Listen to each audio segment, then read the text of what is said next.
Kameranya hidup. Udah di record. Yuk mulai. Bapaknya nggak masuk tak?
Gue belum mandiin, Ji. Ini dimulai aja tah, Mil. Iya, dimulai aja. Soalnya nanti kita tabrakan loh malah sama bahasa Inggris. Masuk rumah sakit lah. Oh, no. Jadi dimulai aja ya. Iya. Oke, makasih ya. Bismillahirrahmanirrahim. Assalamualaikum warahmatullahi wabarakatuh. Waalaikumsalam. Salam warahmatullahi wabarakatuh. Oke. Alhamdulillah rabbil wabihi nasta'in wa ala umuri dunya waddin wassalatu wassalamu ala asrofil anbiya'i wal mursalin amma ba'd. Pertama-tama marilah kita panjatkan puji syukur kita hadirat Allah Subhanahu wa taala yang telah memberikan kita kenikmatan sehat sehingga kita dapat berkumpul dan berdiskusi kembali dalam via Zoom ini. Salawat salam tak lupa kita curahkan dan limpahkan kepada junjungan Nabi kita Nabi Agung Muhammad sallallahu alaihi wasallam yang kita nantikan syafaatnya kelak di yaumil qiyamah. Allahumma amin amin. Perkenalkan, kami dari kelompok 10 yang beranggotakan saya sendiri Ika Nurfadilah, NPM 2011030297 dan teman saya Rosmiatus Salimah, NPM 2011030334. Di sini kelompok 10 akan menyampaikan materi tentang hudud, qisas, dan diyat. Saya sebagai moderator dan materi akan disampaikan oleh Rosmiatus Salimah. Kepadanya waktu dan tempat dipersilahkan. Hudud. Pengertian hudud. Kata hudud merupakan bentuk plural dan yang berarti sesuatu yang memisahkan antara dua hal. Juga dapat diartikan sesuatu yang membedakan antara yang satu dan yang lain. Hudud atau hukuman adalah untuk memelihara dan menciptakan kemaslahatan manusia dan menjaga mereka dari hal-hal yang mafsadah, karena Islam itu sebagai rahmatan lil alamin untuk memberi petunjuk dan pelajaran kepada manusia.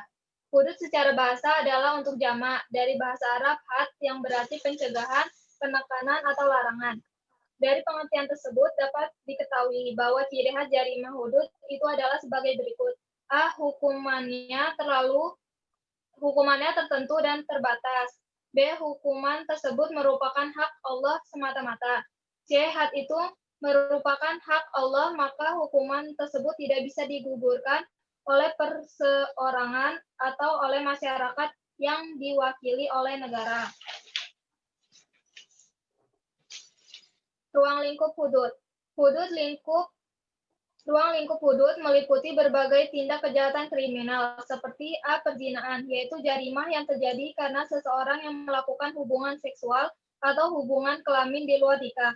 B. Qazaf atau menuduh zina, yaitu jarimah yang terjadi karena seseorang yang menuduh orang lain berbuat zina. C. Syur al-Kamar, yaitu jarimah yang terjadi karena seseorang yang melakukan atau meminum minuman keras. D. Pencurian, yaitu jarima yang terjadi karena seseorang mukallaf yang balik dan berakal mengambil milik orang lain secara diam-diam. Hirabah, yaitu jarima yang terjadi karena seseorang mengambil harta orang lain dengan cara terang-terangan atau kekerasan. Murtad atau ridah, yaitu jarima yang terjadi karena seseorang yang kembali dari agama Islam kepada kekafiran, baik dengan niat perbuatan yang bukan kekafiran atau dengan setelah alas atau will. Unsur hudud, unsur-unsur jarima zina. Persetubuhan yang diharamkan. 1. Bur atau liwat. 2. Menyetubuhi mayat. 3. Menyetubuhi binatang. 4. Persetubuhan.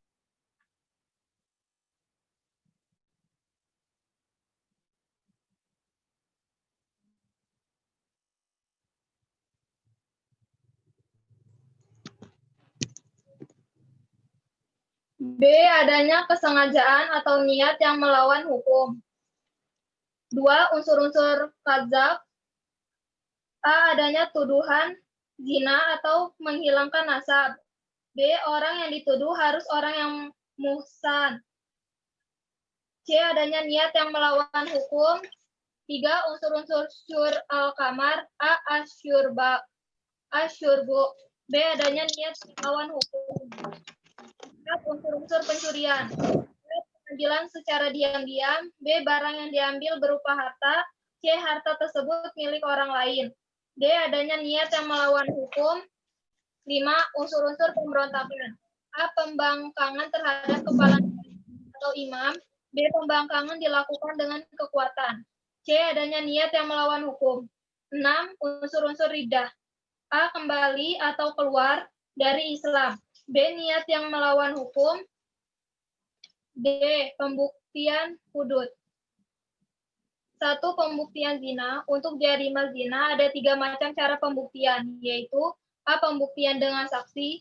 B. Pembuktian dengan pengakuan. C. Pembuktian dengan karinah. 2. Pembuktian kadzab. A. Dengan saksi. B. Dengan pengakuan. C. Dengan sumpah. Menurut Imam Syafi'i, jarima kadzab bisa dibuktikan dengan sumpah apabila tidak ada saksi atau pengakuan. Akan tetapi, Imam Malik dan Imam Ahmad tidak membenarkan pembuktian dengan sumpah. 3. Pembuktian syur al-kamar. A. Dengan saksi. B. Dengan pengakuan. C. Dengan karinah. 4. Pembuktian pencurian. A. Dengan saksi. 5. Pembuktian hirabah. A. Pembuktian dengan saksi. B. Pembuktian dengan pengakuan. Pelaksanaan hukuman hudud. A. Pelaksanaan hukuman hudud. A. Pelaksanaan hukuman zina. 1. Cara pelaksanaan hukuman rajam. Hukuman rajam adalah hukuman mati dengan jalan dilempari batu atau benda-benda lain. B. Pelaksanaan hukuman qazaf. 1. Hukuman pokok yaitu dera sebanyak 80 kali. 2. Hukuman tambahan yaitu tidak diterima persaksiannya. C. Pelaksanaan hukuman syur al-kamar. Menurut Imam Malik dan Abu Hanifah, hukuman untuk peminum minuman keras atau khamar adalah dera 80 kali. Sedangkan menurut Imam Syafi'i dan satu riwayat Imam Ahmad, hukuman untuk peminum minuman keras tersebut adalah dera 40 kali. D. Pelaksanaan hukuman pencurian. 1. Penggantian kerugian. 2. Hukuman potong tangan. Hukuman potong tangan merupakan hukuman pokok untuk tindak pidana pencurian. Pelaksanaan hukuman hirabah. 1. Hukuman untuk yang menakut-nakuti. Hukuman untuk jenis tidak pidana perampokan dengan cara menakuti adalah pengasingan. 2. Hukuman untuk yang mengambil harta dan membunuh, maka menurut Imam Abu Hanifah, Imam Syafi'i, Imam Ahmad, dan Syiah Zaidiyah, hukumannya adalah dipotong tangan dan kakinya dengan bersilang, yaitu dipotong tangan kanan dan kaki kirinya. 3. Hukuman untuk membunuh tanpa mengambil harta. Apabila pelaku perampokan hanya membunuh korban tanpa mengambil hartanya, maka menurut Imam Abu Hanifah, Imam Syafi'i, dan satu riwayat dari Imam Ahmad, hukumannya adalah dibunuh sebagai hukuman had tanpa disalib. 4. Hukuman untuk membunuh dan mengambil harta. Apabila pelaku perampokan membunuh korban dan mengambil bertanya.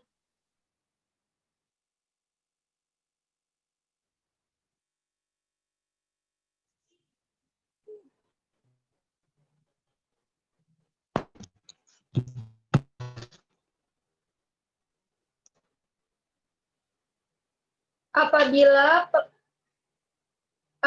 pelaku perampokan membunuh korban dan mengambil hartanya menurut Imam Syafi'i, Imam Ahmad, Syiah, Baidiyah, Imam Abu Yusuf, dan Imam Muhammad dari kelompok Hanafiyah, hukumannya adalah dibunuh atau hukuman mati dan disalib tanpa dipotong dengan tangan dan kaki. F. Hukuman pokok untuk jari maridah adalah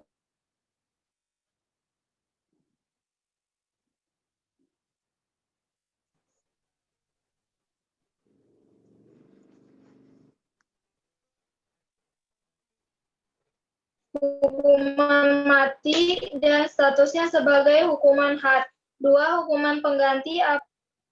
Apabila hukuman pokok gugur karena tobat, maka hakim menggantinya dengan hukuman tazir yang sesuai dengan keadaan pelaku perbuatan tersebut. B. Apabila hukuman pokok gugur karena syubhat seperti pandangan Imam Abu Hanifah yang menggugurkan hukuman mati dari pelaku wanita dan anak-anak, maka dalam kondisi ini pelaku perbuatan itu wanita dan anak-anak dipenjara dengan masa hukuman yang tidak terbatas dan keduanya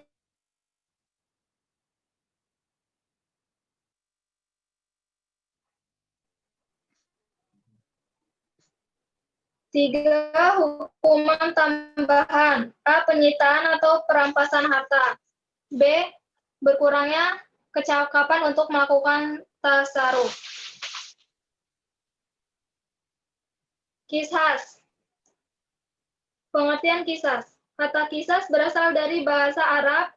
Qasha berarti memotong atau mengikuti jejak buruannya. Dengan arti ini, maka kata qasha bermakna hukum balas dengan hukuman yang setimpal bagi pembunuhan yang dilakukan, yaitu nyawa sendiri harus dicabut seperti dia mencabut nyawa korbannya, kendati pun tidak harus dibunuh.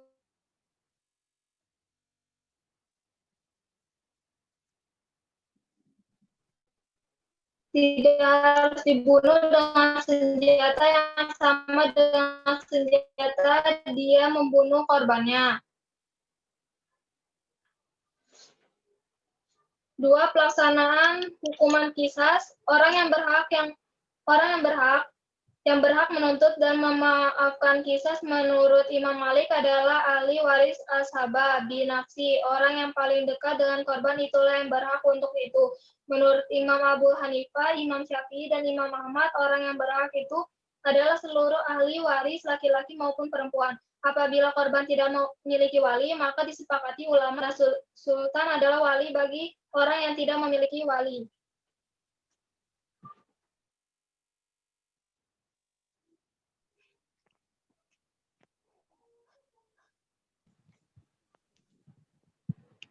Baik, materi selanjutnya yaitu diyat. Pengertian diyat. Diyat dalam arti jarimah, perbuatan yang dilakukan seseorang terhadap objek, jiwa, dan anggota badan. Baik perbuatan tersebut mengakibatkan kematian, mengakibatkan luka, atau tidak, berfungsinya anggota badan korban yang dilakukan tanpa sengaja atau semi sengaja. Adapun ya, dalam arti hukuman merupakan hukuman pokok bagi jarimah-jarimah dengan sasaran manusia yang dilakukan dengan sengaja atau semi sengaja. Di samping itu, dia merupakan hukuman pengganti dari hukuman pokok atau qisas yang dimanfaatkan atau karena suatu sebab yang tak dapat dilaksanakan. Dari definisi tersebut jelaslah bahwa dia merupakan ukubah maliyah atau hukuman yang bersifat harta yang diserahkan kepada korban apabila ia masih hidup atau kepada wali atau keluarganya. Ruang lingkup diat. Yang pertama adalah niat mughalazah atau denda yang berat, yaitu seseorang yang harus membayar denda 100 ekor unta terdiri dari 30 ekor unta hikoh atau unta betina berumur 3 sampai 4 tahun. Yang kedua ada 30 ekor unta mujazaah, unta betina berumur 4 sampai 55 tahun. Dan yang ketiga ada 40 ekor unta khalafah, unta betina yang mengandung. Diat mughalazah diwajibkan kepada yang pertama pembunuh yang membunuh dengan sengaja tetapi dimanfaatkan oleh keluarga korban. Yang kedua, pembunuh seperti disengaja. Yang ketiga, pembunuh yang tidak disengaja yang dilakukan di tanah haram yaitu di kota Mekah. Yang keempat, pembunuhan yang tidak disengaja yang dilakukan di bulan-bulan haram yaitu bulan Zulhijjah, Dzulqa'dah, Muharram dan bulan Rajab. Lalu yang terakhir, pembunuhan yang tidak disengaja terhadap mahram kecuali pembunuhan orang tua terhadap anaknya. Lalu ruang lingkup yang kedua diat adalah diat mukhafafah atau denda yang ringan, yaitu denda membayar 100 ekor unta yang terdiri dari 20 ekor hikah, 20 ekor jadza'ah, 20 ekor binda labun, unta yang berumur lebih tua dari 2 tahun, dan 20 ekor unta binta maghad, unta betina berumur lebih dari 1 tahun. Diat mukhafafah ini diwajibkan kepada yang pertama, orang-orang yang membunuh tak disengaja selain di tanah haram, bulan haram, dan bulan kepada mahram. Masa pembayarannya selama 3 tahun, dibayar setiap tahun, dibayar sepertiga. Yang kedua, orang yang dengan sengaja memotong dan membuat cacat atau melukai anggota badan seseorang, tapi dimanfaatkan oleh korban atau anggota keluarga, maka wajib diat. Lalu yang ketiga, orang yang melakukan kejahatan seperti memotong 2 tangan, 2 kaki, 2 telinga, hidung, lidah, 2 bibir, dan bibir, kemaluan laki-laki, merusak 2 mata, tempat lemak, keluarnya suara, penglihatan, dan merusak pendengaran. Dan yang terakhir, pembunuhan semi sengaja. Pelaksanaan hukuman diat. Para ulama sepakat bahwa pembayaran diat wajib diambil dari harta si pembunuh. Apabila pembunuhnya lebih dari 1 orang, maka diat dibayar oleh mereka bersama-sama. Waktu pembayaran menurut Imam Malik, Imam Syafi'i, dan Imam Ahmad harus dengan segera dan tidak boleh diakhirkan walaupun wali al-dam membolehkannya. Karena diat bagi pembunuhan sengaja itu pengganti qisas dan qisas dia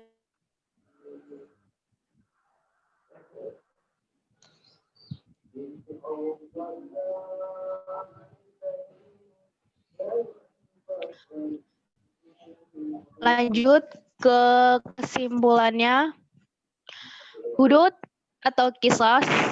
Hudud, qisas, dan diat adalah hukuman yang melakukan kejahatan kriminal namun dalam bertanggung jawab memiliki cara yang berbeda-beda. Hudud dapat diartikan suatu jarimah yang diancam dengan hukuman had. Menurut Abdul Qadir Audah, hukuman had adalah hukuman yang telah ditentukan oleh syara dan merupakan hak Allah Subhanahu wa taala. Terdapat 7 ruang lingkup hudud meliputi berbagai tindakan kejahatan kriminal seperti yang sudah dibahas, dan hudud memiliki 6 unsur. Yang kedua, qisas. Qisas adalah menjatuhkan hukuman kepada pelaku dengan hukuman yang setimpal. Orang yang berhak menuntut dan memanfaatkan qisas menurut Imam Malik dan ahli waris as-sabbah binafsi, orang yang paling dekat dengan korban itulah yang berhak untuk itu. Menurut Imam Abu Hanifah, Imam Syafi'i, dan Imam Ahmad, orang yang berhak itu adalah seluruh ahli waris, laki-laki maupun perempuan. Apabila korban tidak memiliki wali, maka disepakati ulama bahwa sultan menggantikan kedudukan walinya, karena sultan adalah wali bagi yang tidak memiliki wali. Lalu diat merupakan ukubah maliyah atau hukuman yang bersifat harta yang diserahkan kepada korban apabila ia masih hidup dan atau kepada wali atau keluarganya. Apabila ia sudah meninggal, kepada pemerintah dasarnya hukumnya adalah Surah An-Nisa ayat 92. Diat memiliki 2 ruang lingkup. Para ulama sepakat bahwa membayar diat wajib diambil dari harta si pembunuh. Waktu pembayaran menurut Imam Malik dan Imam Syafi'i dan Imam Ahmad harus dengan segera dan tidak boleh diakhirkan walaupun wali al-dam membolehkan karena diat bagi pembunuh sengaja itu pengganti qisas dan qisas tidak boleh diakhiri. Mungkin hanya itu yang bisa kelompok 10 sampaikan. Apabila ada yang kurang jelas, boleh dipertanyakan dan hanya membuka sesi 3 penanya saja. Dan bagi nanti yang mau membantu menjawab juga dipersilahkan. Kamu nanya. Mau nanya. Nining Kak. Windy mau nanya. Bentar ya mau nanya. nanti. Sama Nining Yusuf. Kak. Windy mau nanya. Windy tuh.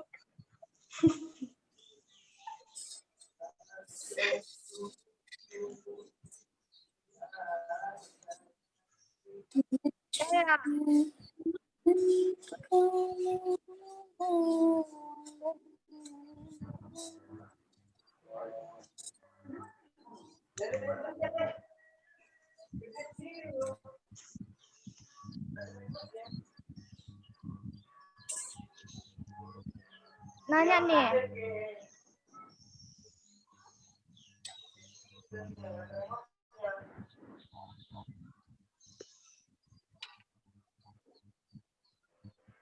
Kelamaan. Silakan siapa? Windy. Nining. Nining liput. Jangan Nining terus, jangan Mila terus, jangan Yusi terus, Ge. Windy kah? Yang lain. Siapa? Windy. Kakak. Pertanyaannya gampang loh, Kak. Pertanyaannya tuh gampang, cuman doang udah bisa jawab. Marina mau tanya. Udah Asti aja nih yang mau nanya ya. Mila Windy, gak? terus Cara nanya. ya udah Mila. Yang belum pernah nanya tuh. Mas Siska, Anggraini udah cukup. Belum pernah nanya. Nanti Udah, ada cepetan. makalah kedua. Cup, makalah 11 gua. Cepet Win, mulai Win. Tanya apa? Jika seseorang sudah dihukum, bagaimana dosanya di akhirat? Ya kita nggak tahu lah. Sudah dihukum di mana maksudnya? Di dunia. Ngapain gitu kan udah dihukum. Ya tergantung kalau misalkan dia mau taubat. Nah, Ya wallahu alam bisawab lah, kita kan nggak tahu di akhirat itu. Ya kalau misalnya itu hukuman dia dosa di dunia, ya di akhirat tetap dapat hukuman yang dia nggak sholat misalnya gitulah. pertanyaannya benar, Windy. Ya kan Ya udah, wallahu Ya udah yang lain. Si Ya dong mau udah itu nanya. aja nggak apa-apa. Apa? Jika Yang lain seseorang ya. sudah Apa, Win? Sebutkan penyebab seseorang pembunuh dikenakan diat mughaladoh.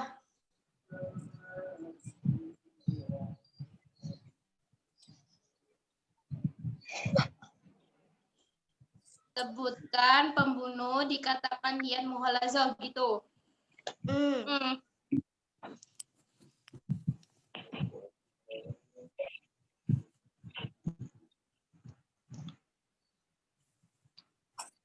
Mil, cepetan Mil. Tanya apa?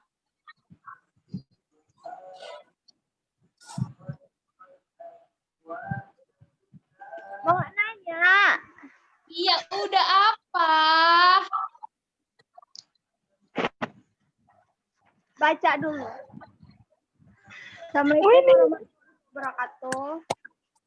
Waalaikumsalam warahmatullahi wabarakatuh. Nama saya Mila Mitasari, NPM 2011030300. Izin bertanya. Kan di situ kan banyak tuh katanya yang kayak hukum-hukuman gitu kan. Nah, dalam semua hukuman itu tuh, dalam segi hukum di Indonesia itu, ada nggak sih gitu loh? Kalau emang ada dalam pasal berapa gitu, mencakup semuanya gitu. Hukuman-hukuman itu. Mila katanya gampang. Iki bukan PPKN, Mila. Mau Di belajar Indonesia PKN. mah nggak berlaku hukum kayak gini lah. Dari tadi itu Iyalah. hukuman itu Hukuman tuh nggak ada ketika tertera gitunya loh di Indonesia. Coba ada nggak gitu pasalnya gitu kalau di Indonesia. Tapi kalau kata aku sih ada. Kalau iya Kalau gitu, udah apa yang habis lah tangannya itu dipotong karena kita. Iya kayak gitu. Itu tuh dalam pasal berapa gitu kalau di Indonesianya? Kagak ada. Nggak ada lah. Ada. nggak ada sekarang Ada loh, zamannya ini di tuh materi penjara, kayak Mila. sama Bukan kemarin dipotong, itu kan zamannya Nabi. Ini kayak materi Zarimah kemarin itu loh.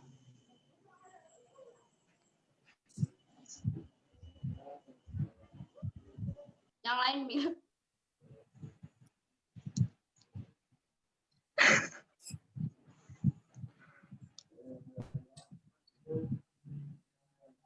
Nggak ada tah? Nggak ada lah, astagfirullah. Masa iya sih nggak ada? Udah nih, biarin emang nanti biar Ika jawabnya enak. Udah, nggak apa-apa itu aja, Mi.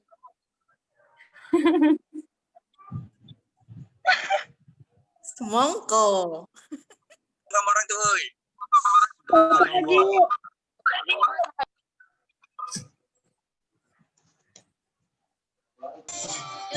Woi, gue di video call Sandri. Sabar ya. Kameranya hidup semua ya. Nggak hidup, gue Hidup. sumpahin nilainya berkurang. Kan dimulai tanyanya, perkenalkan diri Anda. Assalamualaikum warahmatullahi wabarakatuh. Perkenalkan, nama saya Siska Anggraini, NPM 2011030158. Di sini saya akan bertanya, bagaimana kasus tersebut jika dia sudah belum keburukan tersebut terungkap. Apa? Apa sis apa? Bagaimana hukum kisah tersebut jika dia sudah bertaubat sebelum keburukan tersebut terungkap?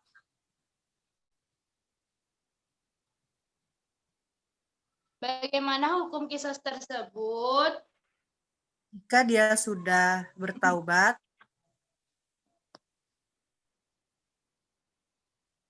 sebelum keburukan tersebut terungkap, bagaimana hukumnya? Terima kasih. Wassalamualaikum warahmatullahi wabarakatuh. Waalaikumsalam. Warahmatullahi wabarakatuh.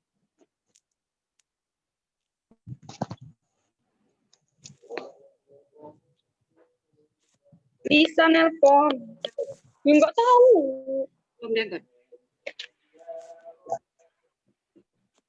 Boy, buat apa? Iya, yuk. Udah dia dulu. Astagfirullah.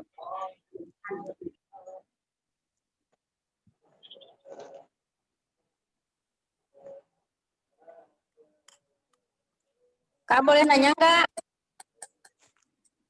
udah 3 ya. Ini Boleh. bantu jawab aja. Ini bantu jawab Seriusan nanti ini kita mau tulis namanya. Ini bantu jawab nomor 3 ya. Mia mau jawab. Siapa? Ikan Mia mau juga. jawab. Pertanyaan dari Siska Anggraini tuh.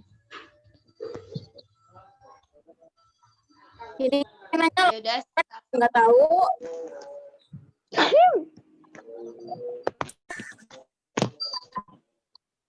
Baik, di sini saya akan menjawab pertanyaan dari Windy. Sebutkan pembunuh dikatakan diat muhalazo. Jadi pembunuh dikatakan diat muhalazo apabila pembunuh yang membunuh dengan sengaja, tetapi dimaafkan oleh keluarga korban. Yang kedua, pembunuhan seperti disengaja. Yang ketiga, pembunuhan yang tidak disengaja yang dilakukan di tanah haram, yaitu di kota Mekah. Terus pembunuhan yang disengaja yang dilakukan di bulan-bulan haram, yaitu bulan Zulkaidah, Zulhijjah, Muharram, dan bulan Rajab. Dan yang terakhir, pembunuhan yang tidak disengaja terhadap mahram, kecuali pembunuhan orang tua terhadap anaknya. Paham nggak, Windy? Jelas nggak? Kalau nggak jelas, nanti aku kirimin makalahnya. Cek. Iya, jelas.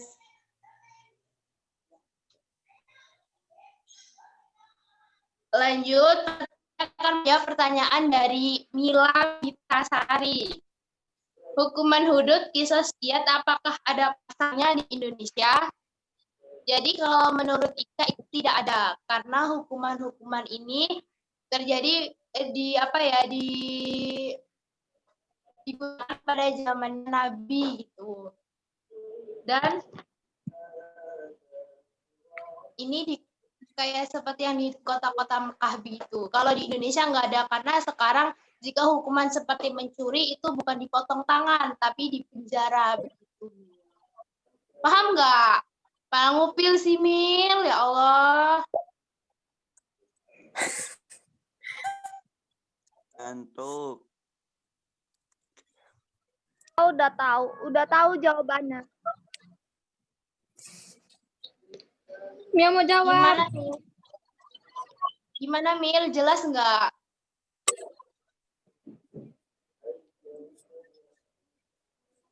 Mila lagi ngitung nupil. Iya, Mila dari tadi ngupil terus dijelasin tuh. Halo, gato.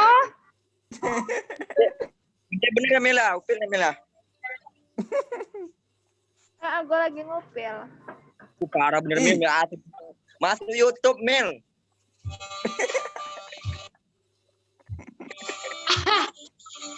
Udah Mil, jelas enggak? Apa mau diulangin lagi? Jelas kan? Jelas. Ini katanya mau jawab pertanyaan dari Siska nih. Apa sih yang mau Kan juga pertanyaan dari saya.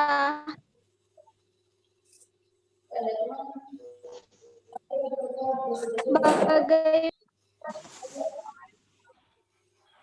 Nining maunya nanya kok. Catat ya. Kamu udah les belum? Tanyanya jangan banyak-banyak, nanti kelompok 11 nggak kebagian waktu, nanti ketabrakan sama bahasa Inggris. Jadi 3 aja ya. Nining tanyanya nanti di kelompok 11. Ya, Ning? Ya, nggak pernah menjadi kelompok ini kok. Jawab semua cukup, terus lanjut ke kelompok 11. ini pertanyaan Siska mau Mia jawab. Ya udah cepetan Mi, jawab Mi. Bagaimana hukum kisas tersebut jika dia sudah bertaubat sebelum keburukan tersebut terungkap? Jadi, jika dalam hal ini zina yang dimaksud, maka dia sudah diampuni dosanya. Tetapi jika pembunuhan, maka dalam pengadilan harus mempunyai persetujuan dari pihak keluarga. Apakah memaafkan ataupun boleh juga membayar diat. Dan jika hal tersebut tidak terjadi, maka kisas akan tetap berlangsung. Sudah ada yang ingin enggak? Paham Siska? Bisa dimengerti nggak? Iya, Pak. Makasih. Ya, mungkin hanya itu yang bisa kelompok 10 sampaikan. Kurang dan lebihnya saya mohon maaf, kepada Allah saya mohon ampun. Kita akhiri diskusi kelompok 10 ini dengan mengucapkan hamdalah. Alhamdulillah. Alhamdulillahirrahmanirrahim. Saya akhiri, wabillahi taufiq wal hidayah. Wassalamualaikum warahmatullahi wabarakatuh. Waalaikumsalam warahmatullahi wabarakatuh.